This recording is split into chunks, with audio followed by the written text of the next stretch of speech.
गेल्या 40 वर्षापासून दंडकारण्यात ज्यात 5 ते 6 राज्यांचा समावेश आहे, सुरक्षा दल आणि माओवादी यांच्यात संघर्ष सुरू आहे। हा संघर्ष आज खूप महत्त्वपूर्ण वळणावर आला आहे असं मी म्हणू शकतो, कारण माडवी हिडमा हा माओवाद्यांच्या संघटनेतला अत्यंत क्रूरकर्मा असा चेहरा असलेला हा हिडमा आज चकमकीत ठार झाला आहे। हिडमा याचं महत्त्व खूप म्हणजे किती शब्दात सांगायचं याला सुद्धा मर्यादा भले असल्या तरी मी सांगण्याचा प्रयत्न करेन, कारण हिडमाला ज्या पद्धतीनं सुरक्षा दलांनी एक चॅलेंज म्हणून स्वीकारलं होतं ते चॅलेंज आज त्यांनी पूर्ण केलं आहे। माडवी हिडमा हा सुकमा जिल्ह्यातल्या पुवर्ती गावचा रहिवासी आहे। माओवाद्यांची सर्वात लढवयी PLG बटालियन क्रमांक 1चा हा supreme commander, people's liberation guerrilla army याचा हा सुप्रीम कमांडर।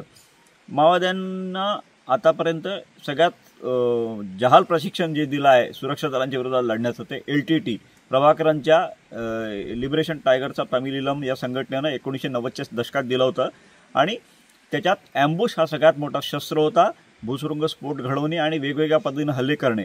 आणि यात हिडमा हा अत्यंत कमी वयात माओवादी संघटनेत दाखल झाल्यानंतर तरबेज झाला होता आणि त्याला ज्या पद्धतीनं एक गुरिल्ला वारफेअर म्हणजे गरमी का पद्धतीने सुरक्षा दलांना घेरण्याचं जे तंत्र त्याच्याकडे होतं आणि त्या तंत्राचा वापर त्याने PLGमधून केला आणि याच PLGनं सुरक्षा दलांच्या विरोधात अनेक मोठे हल्ले केले, ज्यामध्ये चिंतलनारचा हल्ला होता ज्यात 76 CRPF जवान एकाच हल्ल्यात ठार झाले। त्यानंतर राणीबुद्लीचा हल्ला ज्यात 55 जवान शहीद झाले। त्यानंतर वेगवेगळे हल्ले झालेले आहेत।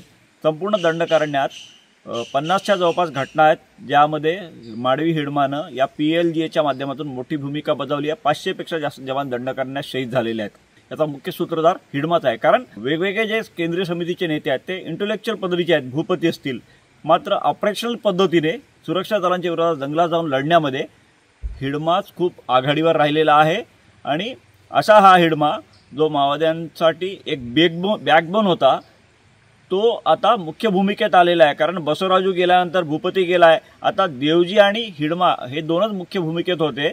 त्यामुळे हिडमाला कसं घेरायचं एक मोठं सुरक्षा दलांसमोर आव्हान होतं। सगळ्यात महत्त्वाचं आपण बघितलं तर एक मराठी पोलीस अधिकारी आहेत किरण चव्हाण, जे कोल्हापूरचे आहेत, मूळचे सुकमाचे SP आहेत आणि त्यांनी SP पदाची सूत्र हाती घेतल्यानंतरच पहिलं टार्गेट ठेवलं होतं।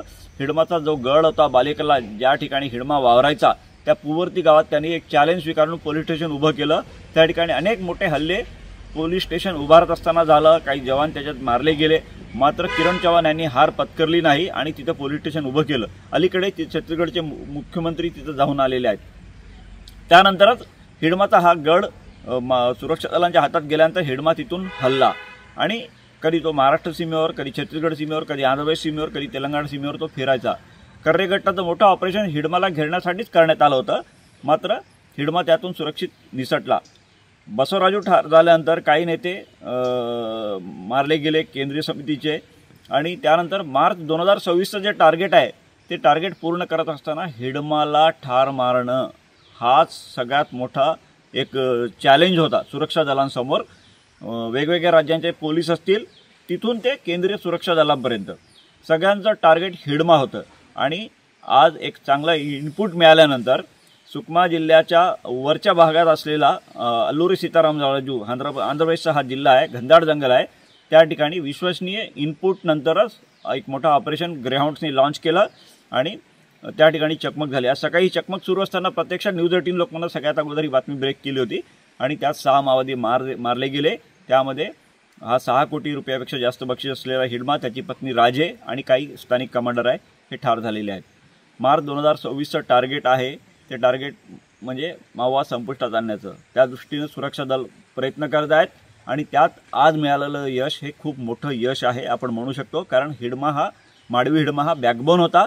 त्याचे वय खूप कमी आहे, वयाच्या म्हणजे 8व्या वर्गापर्यंत शिक्षण घेतल्यानंतर तो 14 ते 15 वर्षाच्या नंतरच तो माओवादी संघटनेत दाखल झाला होता।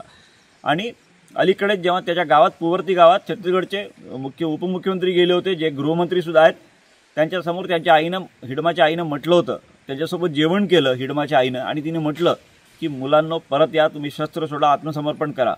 मात्र हिडमा आत्मसमर्पण करणार नाही सुरक्षा यंत्रणांनाही ठाऊक होतं, कारण हा खूप कट्टर आहे, विचारधारेसह सुरक्षा दलांवर हल्ले करण्यामध्ये आक्रमक असा हिडमा अशी त्याची ओळख आहे। त्यामुळे आज हिडमा हा ठार झाला आहे महेश तिवारी, न्यूज 18 लोकमत, गडचिरोली।